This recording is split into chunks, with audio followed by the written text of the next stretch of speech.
Ito ang GMA Regional TV News. Ihahatid na ng GMA Regional TV ang maiinit na balita mula sa Visayas at Mindanao. Kasama si Sarah Hilomen Velasco. Sarah? Salamat, Rafi! Nasagip mula sa loob ng abandonadong kotse ang dalawang batang halos 24 oras na nawala sa Iloilo City. Sa Asturias, Cebu naman, binaril ang isang lalaking tutol umano sa relasyon ng kanyang hipag at ng sospek. Ang mainit na balita hatid ni February Dumabok ng GMA Regional TV. Patay ang isang lalaki matapos barilin sa Asturias, Cebu. Ayon sa hepe ng Balamban Police Station, binaril ang 46 anyos na lalaki sa kanilang bahay. Ang sospek, kasintahan ng hipag ng biktima. Sakay ng motorsiklo agad na tinakbo sa ospital ang lalaki ng kanyang misis at anak. Pero habang papunta sa ospital, nakita umano sila ng sospek at saka binaril. Doon naman tinamaan sa ulo ang anak na isinugod din sa ospital. Kritikal ang kondisyon ng anak. Dead on arrival naman ang ama niya sa ospital. Personal na galit ang tinitingnang motibo sa krimen. Tutol umano ang nakakatandang biktima sa relasyon ng sospek at hipag niya. O niya ka na nga itong suspect kay naanaman ni siya record na preso sa diri sa una nato sa Balamban.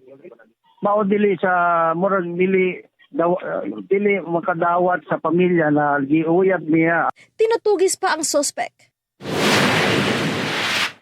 Duguan ng matagpuan ang isang binatilyo sa kanilang bahay sa Barangay Fatima, General Santos City. Nakita ring duguan ang ulo at nasasahig ang kanyang nanay. Dinala sila sa ospital ngunit idiniklarang dead on arrival ang binatilyo. Habang nasa critical na kondisyon naman ang kanyang nanay.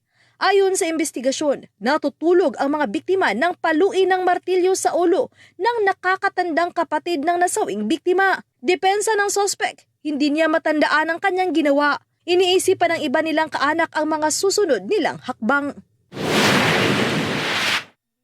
Nakuna ng CCTV sa Barangay Baldosa sa La Paz, Iloilo City ang mga batang tumatakbo nitong Sabado ng umaga.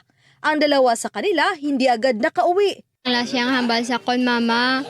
Suka di ko kay mait na ko. Wait ta ka, mati. Wait mo lang ko, mama. Ako to'y sa sagwa. Nagtika ko din, wala na sa.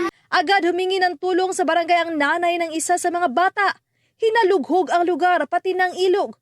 Umaga na kinabukasan nang makitang umiiyak ang mga bata sa loob ng isang abandonadong kotse na nasa 50 metro ang layo mula sa kanilang mga bahay. Pagpalapit ko dito sa salakyan, may kita ko nga nagiyo. So ang babae nga bata, amuto siya gali ang nagatultog-tultog. Gahambal siya, pero hindi ko mabatian kung anong hambal niya. There are several holes created by the rush ng pag-tuktok. Those tiny holes are enough para sulod ang oxygen sa sulod. Nakatakdang isa ilalim sa psychosocial, psychological at medical intervention ng mga bata matapos makainom ng maruming tubig. Hindi pa matukoy ng pulisya kung paanong nalak ang dalawang bata sa loob ng kotse. February Dumabok ng GMA Regional TV. Nagbabalita para sa GMA Integrated News.